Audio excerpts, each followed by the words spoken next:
warahmatullahi wabarakatuh. Waalaikumsalam warahmatullahi wabarakatuh.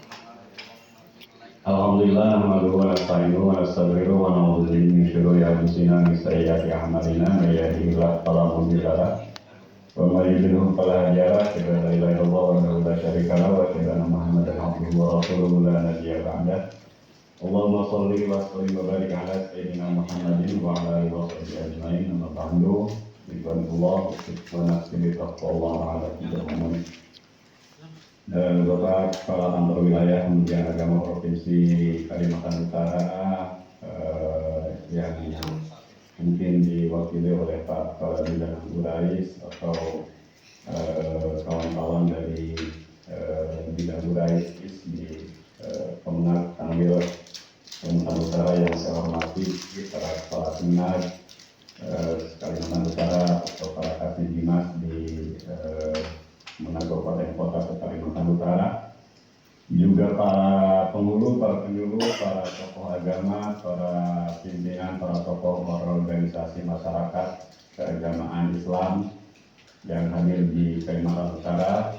Puji syukur kita aturkan kepada Allah yang Maha Ghafur, salawat salam kita aturkan kepada junjungan kita Nabi Muhammad SAW, juga kepada keluarganya, keluarganya, para sahabatnya, para tabi'in, dan juga kepada kita semua staf umatnya. Yang pertama kali saya mohon maaf, ada WA masuk. Saya mohon maaf sekali lagi karena pada pertemuan ini pun saya tidak bisa langsung hadir di Kalimantan Utara. Benar-benar sesungguhnya ya saya ingin hadir di sana, ingin silaturahim langsung dengan Bapak dan Ibu di Kalimantan Utara, tapi lagi-lagi situasi di Jakarta tidak memungkinkan saya untuk bisa berangkat ke Kalimantan Utara. Tadi siang itu saya mendapatkan WA, mendapatkan WhatsApp message. Di sini itu video, bisa mungkin akan saya tampilkan sekarang.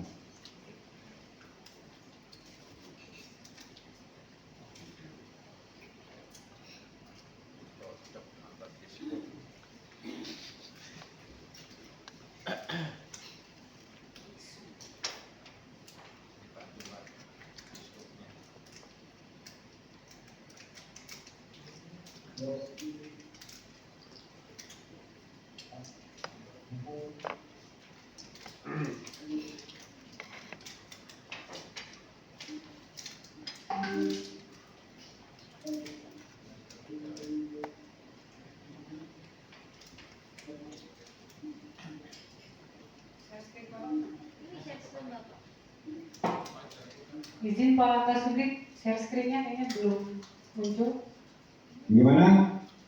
Bapak lagi share screen? Oh, nggak muncul ya? Nggak, belum. Belum terputar Pak. Ini baru kebuka di dokumen. Oh, di sininya udah ini. Sudah share. Ada teroris surat. Coba saya share lagi. Coba kalau langsung di WhatsApp-nya ya.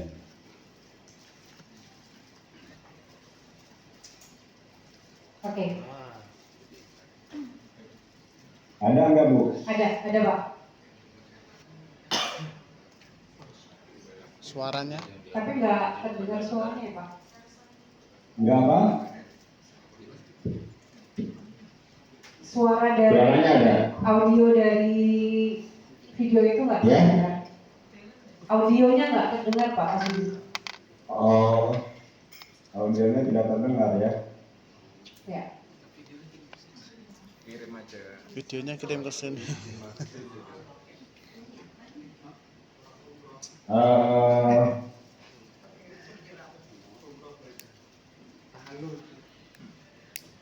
Kalau apa deh? Tapi gambarnya terlihat jelas ya? Ya, kalau gambar terlihat jelas.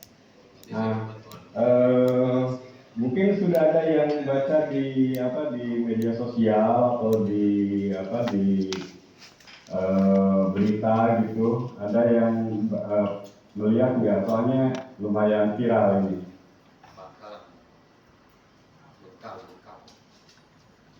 Jadi jadi dalam tradisi Buddha itu ada yang disebut tradisi berjalan ya, atau mengembara. Sebenarnya tradisi mengembara atau berjalan ini tidak hanya dikenal dalam tradisi Buddha, tapi juga dalam tradisi agama-agama yang lain. Itu dalam Islam juga misalnya ada jalwah, beberapa tarekat itu ada yang jalwah itu ya bagian dari Allah itu ya jalan-jalan mengembara tanpa membawa bekal materi gitu. Kemudian mereka berburu dari satu guru tarekat ke guru yang lain, atau ada juga yang di salah satu tarekat Malamatiyah misalnya kan, itu mereka seperti pengamen atau bahkan seperti pengemis gitu ya, pakaian compang-camping terus berjalan dari satu kota ke kota lain dengan tujuan untuk melatih dan mendisiplinkan diri sehingga tidak ada ria, takabur, sombong dan seterusnya gitu. Nah, dalam tradisi Buddha itu ada yang disebut dengan tudong. Tudong itu para biksu itu berjalan menuju pusat ritual ke pusat ibadah mereka, yaitu misalnya kalau di Asia itu salah satunya itu ya di Candi Borobudur. Nah, dalam perjalanan itu ini para biksu ini berasal dari 44 orang biksu. 40 orang itu berasal dari Thailand, yang 2 orangnya berasal dari Singapura, dan 2 orang sisanya itu dari Indonesia 1 dan dari Malaysia 1. Jadi ada 44 orang. Mereka berjalan pertama dari Thailand itu naik pesawat, kemudian naik bus ke Semarang, dari Semarang itu berjalan sampai ke Borobudur. Nah, di perjalanan itu mereka kemudian singgah di sebuah masjid namanya Baitur Rahman. Masjidnya itu di Temanggung, di Kabupaten Temanggung, di Jawa Barat. Di masjid itulah mereka meminta izin kepada pengurus masjid, takmir, minta izin untuk singgah dan beristirahat dari perjalanan. Mereka jalan kaki ya, dari Semarang sampai ke Borobudur itu mereka berjalan kaki. Kemudian saat di Temanggung mereka ingin beristirahat dan singgah di masjid gitu. Lalu para takmir ini mereka berunding, dan akhirnya kemudian mereka menjamu para biksu itu, memberi makanan ringan, kemudian ada teh, kopi, wedang, uwu dan seterusnya lah. Mereka menjamu layaknya menjamu tamu yang datang ke rumah atau datang ke masjid. Nah, setelah itulah baru kemudian setelah acara pertemuan dengan warga, dengan jamaah di situ sudah selesai, mereka hendak melanjutkan perjalanan. Lalu mereka melantunkan doa-doa itu. Ini sebenarnya kan ya doa ya, kalau ada suaranya sih ada om.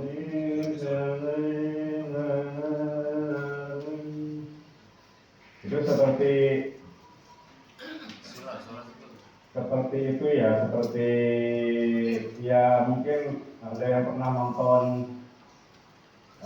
nonton film Jepang misalnya, atau film tentang Buddha itu kan, tentang kungfu biasanya kan ada itu melantunkan doa-doa tertentu. Nah, mereka itu kemudian berdoa di serambi masjid atau di selasar masjid ya, bukan di bagian dalamnya, bukan di bagian atau di ruang utama masjid.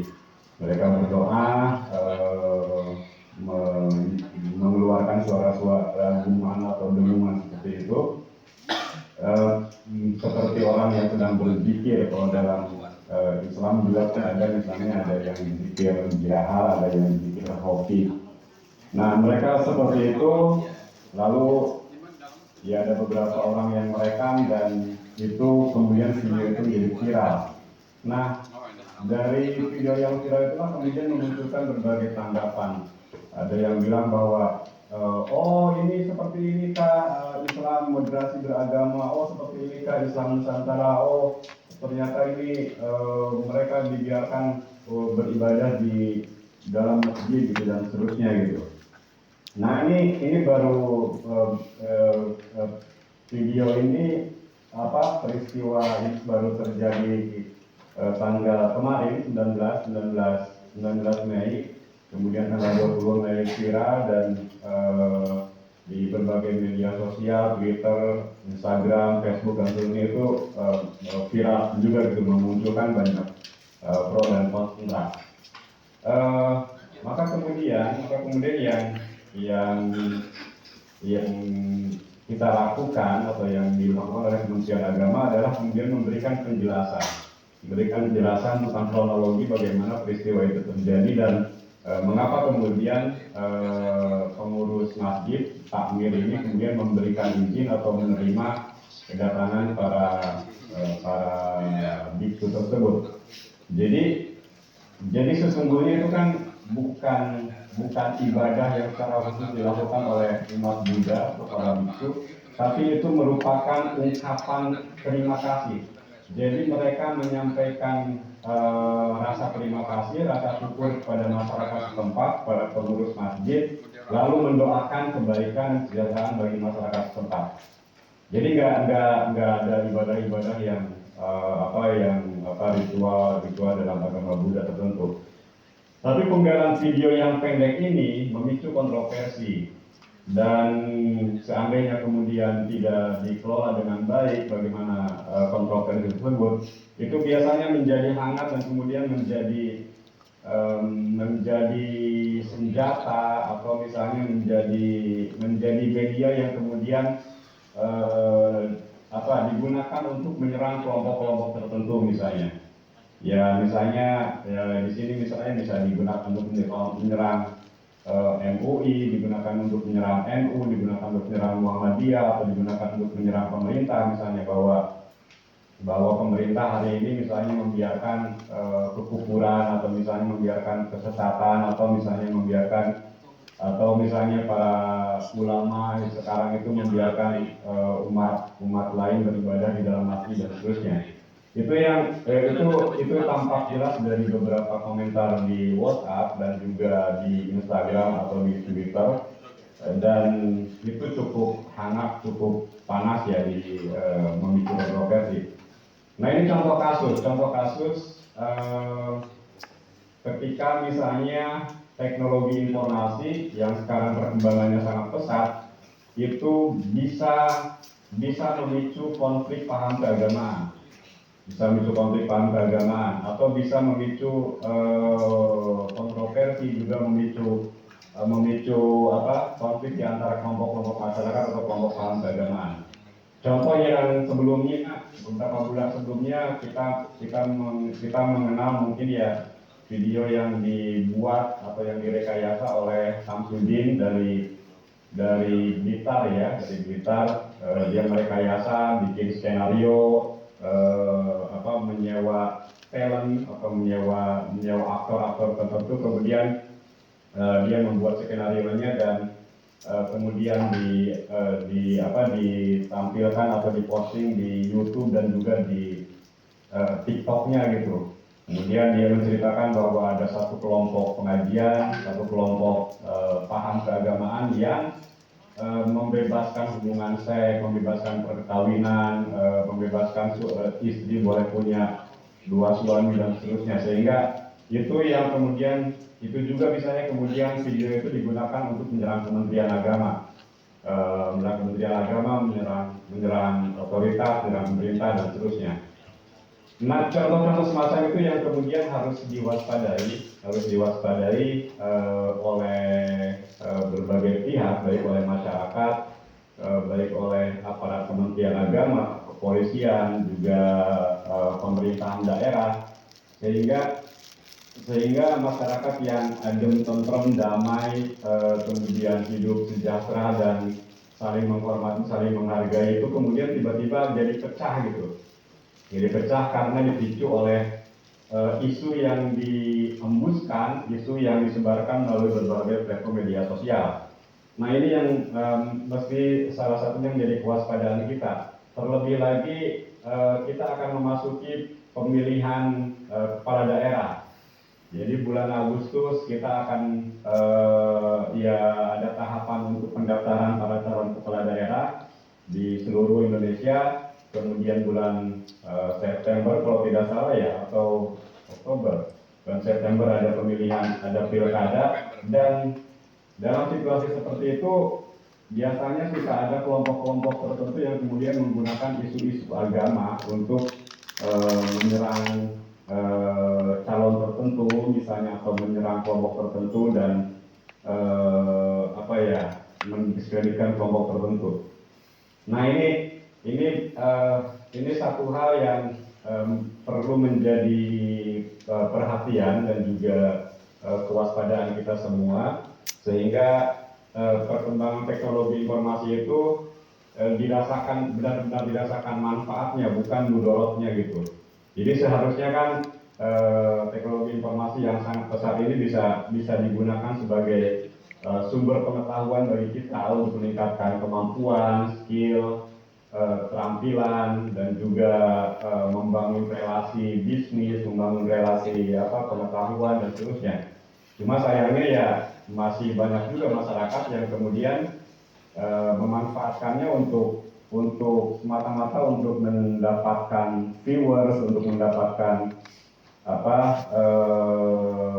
pengikut yang banyak atau followers yang banyak, atau untuk mendapatkan cuan lah, atau bikin konten gitu. Jadi ini harus diwaspadai, salah satu hal yang sangat mungkin berkembang gitu, sangat mungkin berkembang di tengah masyarakat kita. Dan di Kaltara sendiri karena berbatasan dengan negara yang lain, itu juga hal lain yang mungkin perlu diwaspadai adalah masuknya dan berkembangnya paham-paham baru ataupun misalnya paham-paham transnasional. Ya, misalnya khilafah, kemudian ISIS gitu, yang mungkin datang dari luar negeri, atau misalnya yang disebarkan secara langsung tidak melalui media sosial. Itu perlu diwaspadai juga, karena di daerah-daerah pesisir, kemudian di daerah-daerah yang berbatasan dalam konsep antropologi dan juga dalam konsep sosiologi itu biasanya disebut sebagai daerah liminal, daerah ambang batas yang biasanya akomodatif gitu. Masyarakatnya itu akomodatif terhadap berbagai paham, ideologi, keyakinan, selama paham dan ideologi keyakinan itu tidak dianggap mengganggu atau merusak ideologi atau keyakinan yang sudah ada. Jadi sangat mungkin di Kaltara yang heterogen itu mungkin muncul kelompok-kelompok tertentu atau misalnya paham-paham tertentu yang berbeda atau eksklusif lah dibanding kelompok mayoritas atau arus utama umat Islam, NU atau Muhammadiyah atau Persis dan seterusnya. Jadi masyarakat, kemudian Kementerian Agama, pemerintahan daerah, kepolisian, dan juga organisasi keislaman itu mesti benar-benar sinergi untuk bareng-bareng menjaga Kalimantan Utara agar tetap damai, aman, sentosa gitu. Karena itulah misalnya kami di Kementerian Agama kemudian membangun sistem peringatan dini konflik sosial berdimensi keagamaan. Nah, jadi dimensi pembangunan sistem ini dilandaskan pada jaringan tim gitu, jaringan tim yang ada di tiap kecamatan, kabupaten, kota, sehingga masing-masing bisa langsung berkoordinasi. Kayak tadi kasus yang video barusan itu ketika muncul itu saya bisa langsung koordinasi dengan kepala KUA-nya, dengan kepala Kemenagnya, dengan Kanwil Kemenagnya, sehingga ada satu kata ini bagaimana kita menyikapinya, bagaimana kita meresponnya, bagaimana jika ada wartawan yang bertanya, bagaimana jika ada masyarakat atau kelompok-kelompok yang bertanya, yang kritis dan seterusnya. Jadi melalui sistem yang dibangun itu kita bisa memperkuat ketahanan masyarakat dari konflik sosial berdimensi keagamaan. Nah, itu yang sedang kita kembangkan. Jadi di tiap kecamatan, di tiap kabupaten, kecamatan dan juga di KUA itu kita bangun sistem peringatan dini. Jadi kita melakukan identifikasi kelompok. Jadi masyarakat di tingkatan yang paling bawah, misalnya di tingkatan RT, kepala dusun, RW gitu, mereka punya ketahanan, disebutnya community resilience gitu, ketahanan warga terhadap atau dari konflik sosial berdimensi keagamaan. Kasus yang baru viral juga di Tangerang, di Pamulang, Tangerang Selatan di sini di dekat dari Jakarta. Itu ada sekelompok mahasiswa Katolik yang sedang melaksanakan ibadah atau kebaktian, kemudian diserang oleh warga umat Islam, dan sampai ada yang terluka gitu. Dan itu kan sangat mungkin muncul gitu ya di tempat-tempat lainnya. Mungkin ada beberapa orang dari agama yang berbeda atau dari paham yang berbeda, mereka ingin menjalankan ibadah secara berjamaah, misalnya ada 7 orang atau ada 10 orang, lalu mereka menjalankan ritual tertentu yang dianggap berbeda. Lalu jika itu tidak diantisipasi, sangat mungkin kemudian ada kelompok masyarakat yang, itu mereka sesat, itu mereka menjalankan ibadah di tempat yang tidak semestinya, kita serang saja gitu. Itu sangat mungkin terjadi jika tidak ada antisipasi. Maka selain membangun sistem peringatan dini konflik sosial, itu kita juga mengembangkan community resilience atau ketahanan warga. Jadi nanti kami dari Subdit Penanganan Konflik itu akan melatih para penyuluh, para penghulu, dan juga utusan dari organisasi masyarakat, baik dari NU, Muhammadiyah, Persis, ataupun dari Al-Wasliyah atau dari CSO, itu mengembangkan ketahanan warga gitu di kampungnya masing-masing. Jadi selain kita mengidentifikasi paham-paham yang ada di setiap daerah, kemudian membangun jaringan, juga kita menumbuhkan dan mengembangkan ketahanan warga terhadap konflik. Nah, ini beberapa programnya, identifikasi dan updating data. Ini kemarin kita sudah diskusikan di 2 minggu kemarin, yang saya juga mengikutinya melalui secara online, tentang sinkronisasi data. Jadi harus Kementerian Agama, Kanwil, Kemenag Provinsi Kalimantan Utara misalnya bisa berkoordinasi dengan Satgas FKPP tingkat provinsi untuk mengetahui misalnya di kabupaten mana saja sih yang ada mantan napiter misalnya, agar kita bisa melakukan pembinaan, misalnya para penyuluh bisa melakukan pembinaan, terus masyarakatnya juga bisa dibina agar tidak mengasingkan keluarga mantan napiter misalnya.